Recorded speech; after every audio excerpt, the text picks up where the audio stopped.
I'm sure many of you have seen.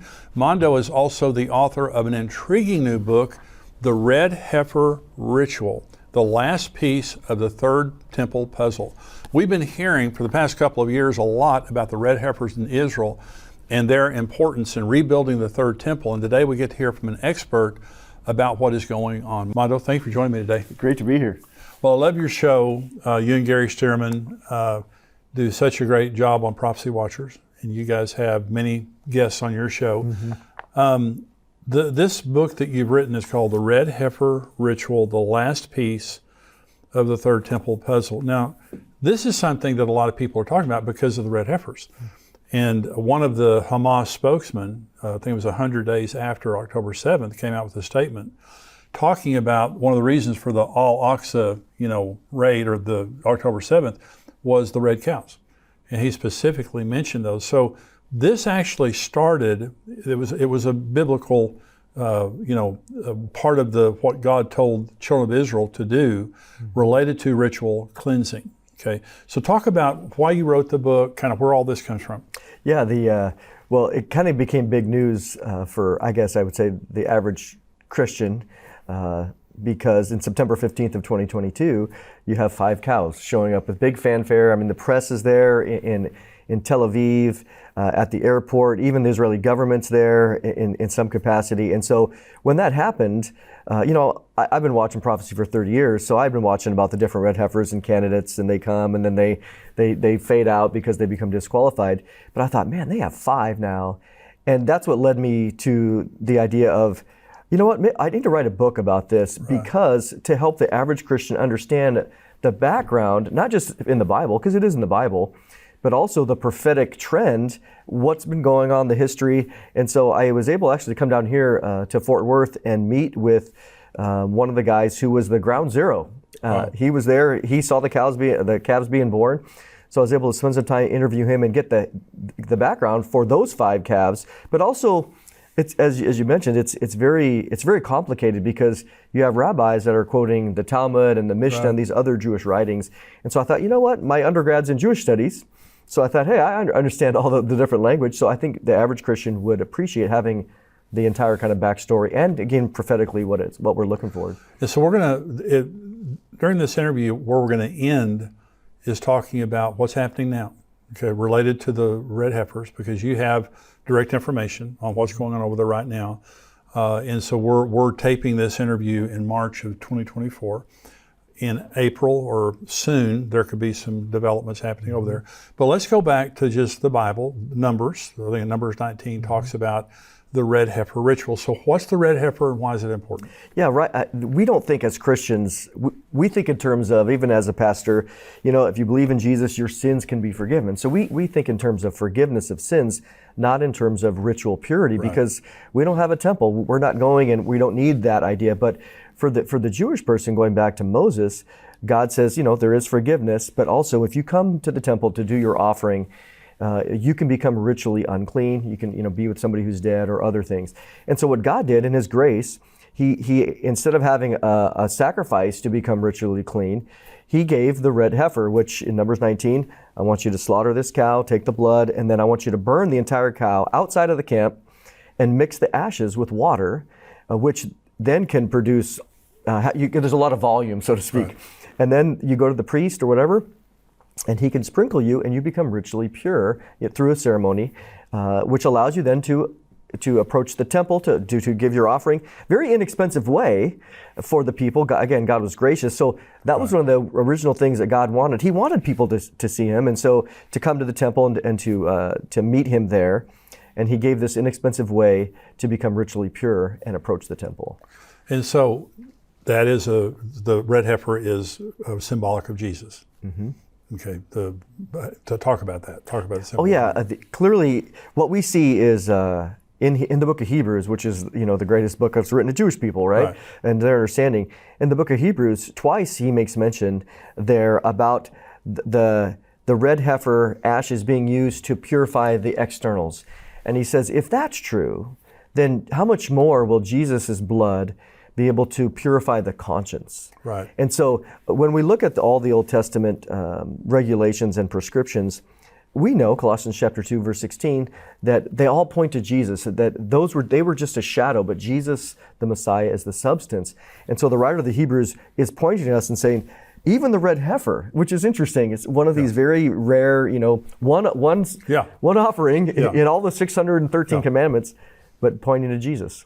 So one of the things that interested me, I was thinking about it one time about when the red heifers were being flown over to Israel, and I kept thinking, what's significant about it? But the other thing is they slaughtered it. This was not a polite sacrifice where they carved it up and separated everything. They took it outside the camp and they slaughtered it out there.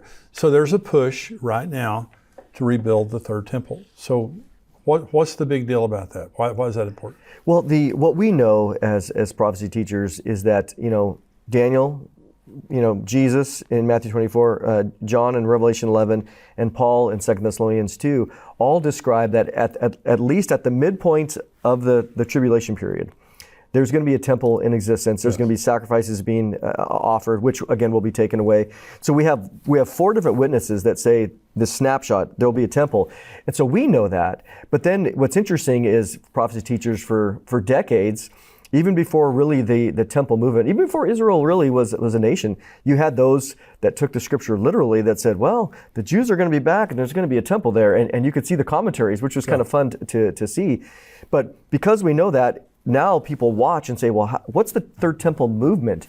And then you see, of course, with 1948 with Israel, 1967 with Jerusalem, immediately the Temple Mount Faithful was a group that was organized by Gershon Solomon right at 67. Right. So he started it, it's been around, and it was like, we have the Temple Mount.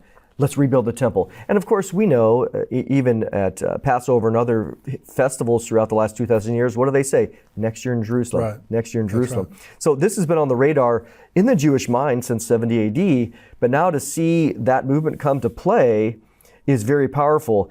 And then the prerequisite, that's why I said the red heifer ritual is the final piece, because of the third temple puzzle. They have everything else done. You can go to the Temple Institute, you can see all the things that they've done there. So what are they waiting for? Well, there's 2 things. They're waiting for the political government to allow it, and the geopolitics to allow it. But the second thing is they've been waiting for the red heifer because they've been trying this for at least 35 years, looking for it, because they need the ashes to purify the people and to purify the area. Now, I'll say this. The temple could be built, but if the geopolitics were there, it can be built now. They just couldn't use it until the red heifer is done, which allows it to be purified. So in the Temple Institute, and we've both been there, we went on a tour of it, I believe it was November of 2022. And when you walk in and you begin the tour, they say these are not replicas. Mm-hmm. These are kosher, and all of these will be used in the third temple. They have all the garments, all of the instruments for sacrifice, and all things like that. The altars. They have the menorah standing in the Jewish quarter in Jerusalem. They have the cornerstone ready. I believe that's the Temple Mount Faithful. They have the cornerstone.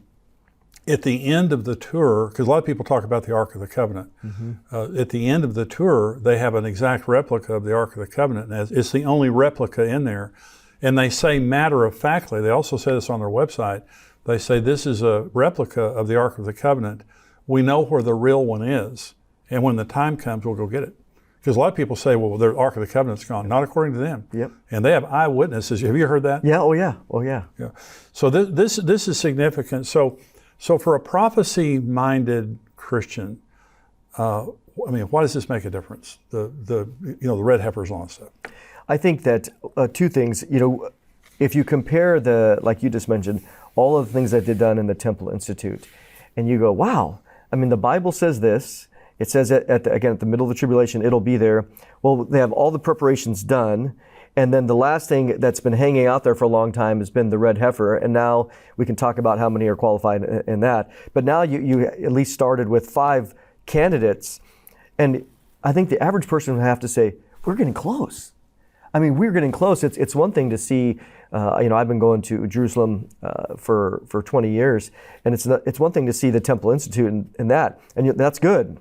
But when the last piece is there, and there's 5, there at least originally was 5 candidates, I think that the average Christian says I need, again, Jesus is coming soon. We know that all these signs point to it.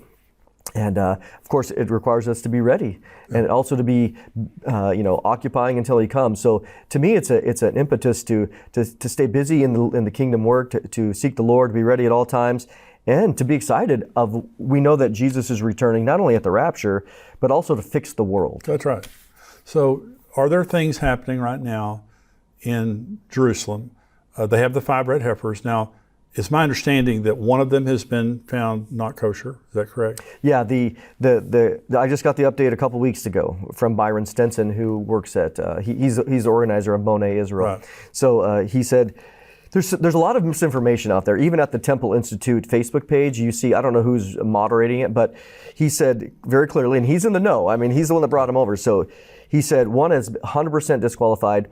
He said there's 4 left that are fully qualified. He said, but one of them is just not as red as the other 3. So I imagine if they were to pick one, they wouldn't pick that one. They would pick one of the other 3. So right now, that's the latest information on the qualifications of the red heifers. So 3 are kosher.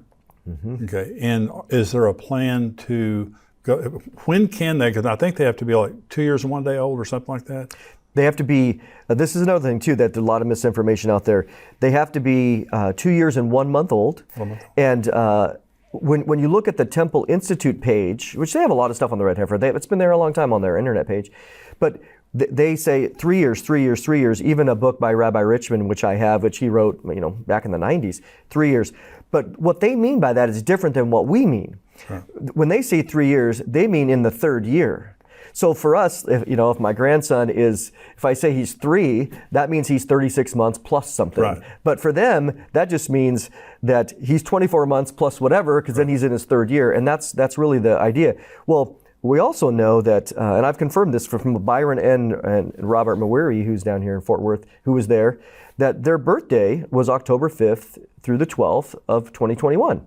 So basically, October of 2023, they became 2 years. So if you go to November 15th, 2 years and 1 month. So they've actually been, this is the interesting thing, and I'm not a sensationalist, but for the first time in 1900 years, as of November 15th of last year, we have at least 3, possibly 4 red heifers that are fully qualified and of age. Wow. First time in 1900 years. Is there a plan that you know of to sacrifice, to slaughter them in the near future? So the plan starting about 6 months ago, even earlier, last summer, they were waiting for them to become qualified in November.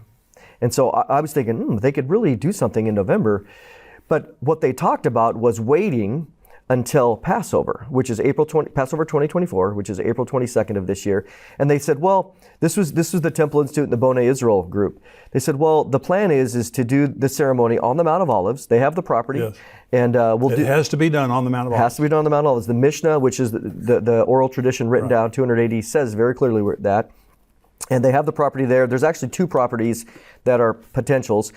But they said between Passover and Shavuot, which happens to be June 12th. Now, they chose that window just because they wanted to coincide it with some Jewish festivals, because during the Jewish festivals, there's more interest and there's excitement. And I remember asking Byron in an interview I did with him, does it need to be on there? He said, no, it doesn't need to be. That's just, we wanted to bring it up. Well, at the time, this was prior to October 7th. And even later, as we heard about with Hamas, I was always skeptical, honestly, that they would do it that way. Byron had told me that he said, "Hey, pray for me. I'm working on trying to get live stream for 800 million people." Oh gosh! But that was I would be watching. Yeah, but that was before Hamas came out and said what they said. Right. So what he did tell me was that the Israeli government prior to that was very pro-ceremony. They were going to help with the security on the Mount Olives because, as you know, on that east side, Silwan is right there to the south. It's a Palestinian area, and so to have this big bonfire of a cow would draw a lot of attention. So they talked about having security. Where now he told me, Mondo, that the Israeli government is now very much against having this ceremony at this time. Oh wow! So that has been a big change. Because of these latest things, they're in the middle of a war. And I understand that because I think in terms of, my thought was always that it would be, to go out and do that for security reasons would be very challenging, but they would do it privately, they'd film it, they'd record it and say, hey, by the way, everybody, 2 weeks ago, we burnt the red heifer and we have the ashes, and here's the video. I think that would be a little bit more security conscious, but nevertheless, things are changing and really, really fast right now. Do you think that the Hamas was truly disturbed by the red heifers, or were they just using that as a pretext for what they did? We know that you can't believe anything they say. Right. And so I think absolutely a pretext. It was something that was convenient for them, because they have a base, right? They have a base too, and they want to get the people inflamed. But even even lately, I don't know if you saw the video, but CBS did a report on the red heifers in the last 2 weeks. Really? And they interviewed one of the rabbis of that's part of the Temple Institute that was here in Texas, Yitzhak Momo, on the site of where the location of their property is.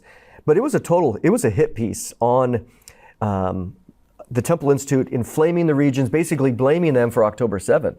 And he got really irritated in the conversation. But one of the other things that they did, and I have to say this, is because what they did is, the video is like 5 minutes, people can find it online, but about 2 minutes into the video, they show this huge altar.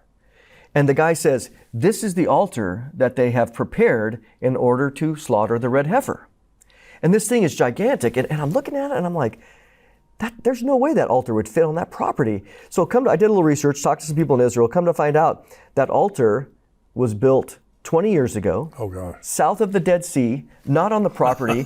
They completely lied. Wow. So they took some old footage, put it in, and they portrayed it as being the actual red heifer altar. So this is where discernment is we have to be so discerning today, because there's so much misinformation. And the fact that, well, it's not surprising that CBS would lie, but they did it to stoke the flames of feelings against Israel. Well, it's the importance of what you're doing, because this book is really fantastic, and we're going to talk here in just a little bit about the questions you ask at the end of the book, which I think are very important.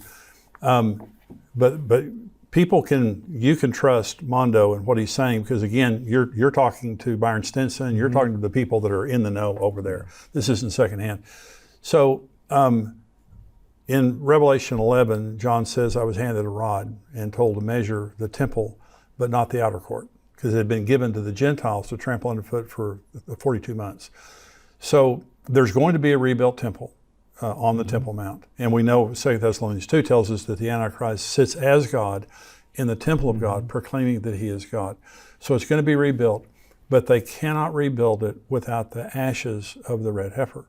Okay, and so this is the 10th red heifer, is that correct? Yeah, according to Maimonides, yeah. Talk about the significance of that. Yeah, so Maimonides was a very well-known rabbi in basically, the 10th, 11th century.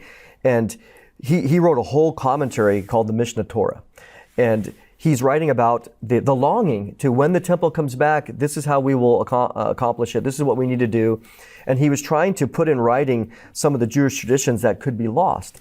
And so he has a chapter in there on the red heifer, and he talks in there that from his understanding, up until the time of the second temple, during basically Jesus' day, there had been 9 red heifers slaughtered in history.